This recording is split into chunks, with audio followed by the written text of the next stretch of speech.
சபரீஷ் நந்தா டைரக்ஷனில் வசந்த் ரவி, மெஹ்ரன் பிரசிதா, சுனில், அனிகா சுரேந்திரன், ராஜ்குமார், கல்யாண் மாஸ்டர்லாம் நடிச்சு இப்போ தேட்டர்ஸில் ரன் ஆகிட்டு இருக்க கிரைம் த்ரில்லர் தான் இந்திரா.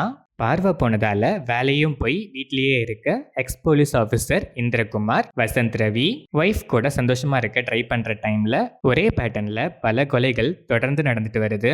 ஒரு நாள் இவரோட ஒய்ஃபும் அதே பேட்டர்ன்ல கொலை செய்யப்படுறாங்க. அதுக்கப்புறம் அன்அஃபிஷியலா போலீஸ்ல இருக்க தன்னோட ஃப்ரெண்டோட ஹெல்ப்போட அந்த சீரியல் கில்லரை எக்ஸ் போலீஸ் இந்திரகுமார் தேட ஆரம்பிக்க அவன் சிக்கனானா அவனுக்கு பின்னாடி இருக்க ஸ்டோரி என்ன, ஃபைனலா என்ன ஆகுதுங்கிறது தான் இந்திரா. இந்த படத்தோட run time 2 hours and 8 minutes. படம் ஆரம்பிச்சது டீசெண்டா தான் ஸ்டார்ட் ஆச்சு. போக போக ஸ்கிரீன் பிளே பார்ஷியலி என்கேஜிங்கா இருந்துச்சு. ஆனா இது புதுசா இருக்கேப்பா, செம்ம ட்விஸ்ட் பாதுன்னு நம்ம சொல்ற மாதிரி எலமெண்ட்ஸ் எதுவுமே இங்க பெருசா ஒர்க் ஆகல. பாதி எலமெண்ட்ஸை ஸ்கிரீன் பிளேல ஸ்டார்டிங்லேயே ரிவீல் பண்ணிட்டாங்க. மீதி எலமெண்ட்ஸுமே ஆல்மோஸ்ட் ஹைலி ப்ரெடிக்டபிளா தான் இருந்துச்சு. இந்த மாதிரி ஒரு கிரைம் த்ரில்லர்ல ஸ்க்ரீன் பிளே வேற ப்ரெடிக்டபிள் ஃப்ளோவில் இருந்ததால ரன் டைம் 2 hours 8 minutes ஷார்ட்னாலும் எனக்கு நிறைய இடங்கள்ல டிராகி ஃபீல் கொடுத்துச்சு.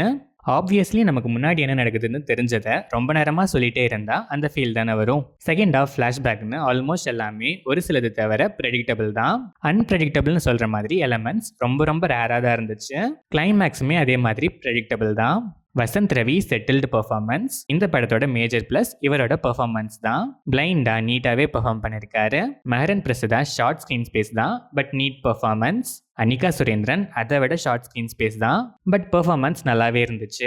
சுனில் ஸ்டார்டிங்கில் பில்டப்லாம் பயங்கரமாக கொடுத்துட்டு டோட்டலாக அப்புறம் வேஸ்ட் பண்ணிட்டாங்க. பெர்ஃபார்மன்ஸ் டீசென்ட் தான். ராஜ்குமார் நிறைய இடங்களில் ஓவர் ஆக்டிங் கொஞ்சம் கம்மி பண்ணலாம்.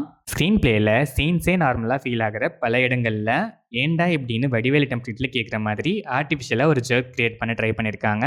அது சுத்தமாக ஒர்க் ஆகாமல் இந்த படத்துக்கு இன்னொரு நெகட்டிவாக தான் ஆட் ஆயிருக்கு. கல்யாண் மாஸ்டர் அண்ட் அதர் ஆர்டிஸ்ட்லாம் கொடுத்த ரோலுக்கு டீசெண்டாகவே பெர்ஃபார்ம் பண்ணியிருக்காங்க. படத்தில் சர்ப்ரைஸ் சஸ்பென்ஸ் எலமெண்ட்டாக வர இன்னொரு ஆக்டர் சில இடங்களில் ஓவர் ஆக்டிங் ஃபீல் கொடுத்தாலும் சில இடங்களில் நல்லாவும் பெர்ஃபார்ம் பண்ணியிருக்காரு. Technical aspects of the film, cinematography, editing பேட்டர்ன்லாம் டீசெண்டாகவே இருந்துச்சு.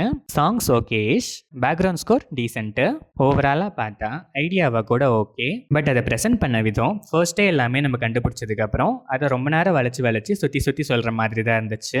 அஃப்கோர்ஸ் சஸ்பென்ஸ் த்ரில்லர்னா சுற்றி ஒரு சுத்தலில் விட்டு தான் கடைசியில் சொல்லணும், பட் அது நமக்கு தெரியாத ஒரு நியூ ஃப்ரெஷ் எலமெண்ட்டாக இருக்கணும். ஆனால் அது இதில் மிஸ்ஸிங்கு. ஸோ ஒரு ஆவரேஜான அவுட்டிங் தான் இந்த இந்திரா. பார்ஷியலாக என்கேஜிங்காக மேக்கிங்கில் டீசெண்டாக இருந்தால் போதும்பாங்கிற மைண்ட் செட்டில் இருக்க ஆடியன்ஸ் ஒன்ஸ் ட்ரை பண்ணி பார்க்கலாம்.